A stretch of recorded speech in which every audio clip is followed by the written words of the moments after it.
the Carriker Chronicles, the People's Show. We check the pulse of Husker Nation, brought to you by Nebraska Spine Hospital. Y'all know me. I'm an emotional, passionate person, especially when it comes to Nebraska football. It's almost hard for me not to. And if you followed me on Twitter and Facebook today, I was putting out a lot of stuff, a lot of exclamation points, some emojis. I was rather emotional through those posts and or tweets. I don't know.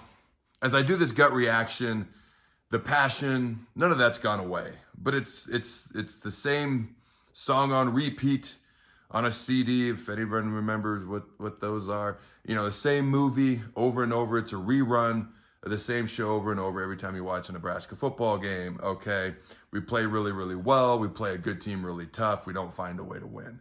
All right, you look back through some of these games. You look down memory lane, the not so fun memory lane.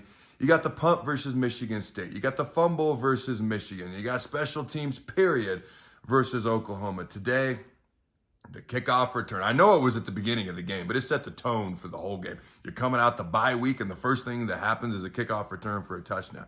You got the kickoff return. You got always fair catching. Then you got the muff fair catch, was in the Pendus at the 6-yard line at one point during the game versus a very good Wisconsin defense. Please, Scott Frost, please hire a special teams coordinator, please. I'm begging you.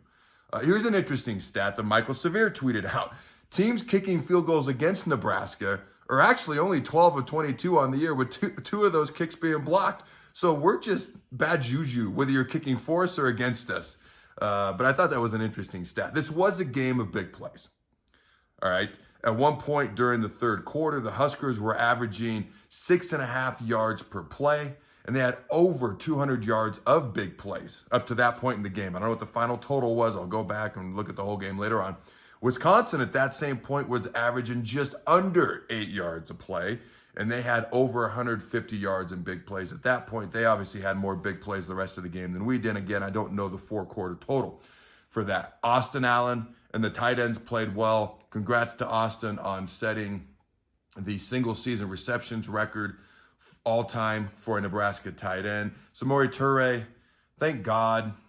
Just bless you for making that guy. All right. Here's some of the positives from the game, because there are some positives. Ultimately, we got the loss. Ultimately, that's what you're judged by. But there are some positives for the game. This game, with everything that's happened lately, and I tweeted this out, and up to this season as a whole, they're still fighting. They're still fighting as if they're fighting for a division championship, trying to get to the Big Ten title game. Obviously, we are very far from that, but you wouldn't know it from watching the Huskers play, okay? This is a Wisconsin defense that coming into the game was number 1 in total defense, number 2 in pass defense, and number 2 in points allowed. Nebraska actually outgained Wisconsin. We gained 452 total yards, the most that's been put up on Wisconsin in a long time, okay? We put up the most passing yards anybody's put up on Wisconsin all year at 351 pass yards, okay? And we actually, this shocked me, we actually won the time of possession battle, which never happens, especially when we play Wisconsin and Iowa and Minnesota and teams that run the ball and pound the ball.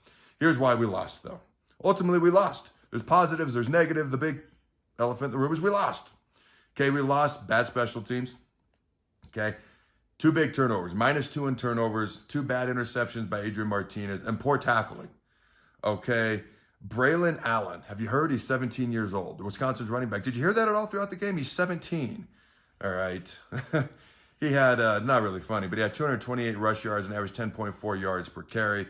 And Wisconsin as a whole had 252 rush yards on the game, averaging 8.1 yards per carry. Meanwhile, Nebraska averaged 2.9 yards per carry. The bottom line is it's the same old thing as what's been going on all season.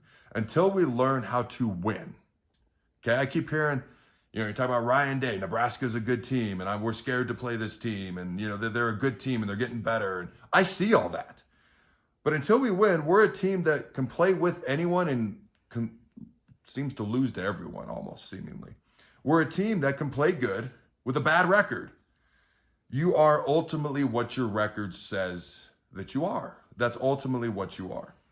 We do the big things pretty good, and we do the small things pretty bad, okay? That's really who we are. That's why our record is what it is right now. Where's Jacques Yant? I saw that a million times on social media, thought it myself. That seems to be an evergreen tweet, post, and or question you can ask just about at all times. And I do think they missed JoJo Domann on defense, in all fairness. All right, if we could get a win versus Iowa. I mean, this game is what it is. It's the same old, same old. We did some really good things. We looked good versus a ranked team. We found a way to lose. I don't know. What more do you want me to say? If we could get a win versus Iowa, hire a great OC, bring in some good position coaches, and get a win versus Iowa, I'm looking very short term, talking about Iowa. Obviously, the coaches are more long term. At least we could get some positive momentum or vibes, I should say, going into the offseason. All right. Let me know your thoughts. Hit me up on Facebook, Twitter, omaha.com/Carriker, and YouTube. Until next time, Husker Nation, go big, red, and always remember, throw the ball. Thanks again to our sponsor, Nebraska Spine Hospital. Ladies and gentlemen, when it's your spine, you do not want to mess around, and experience matters. That's why you can trust the experts at Nebraska Spine Hospital, the region's only spine-specific hospital. They are the best at what they do.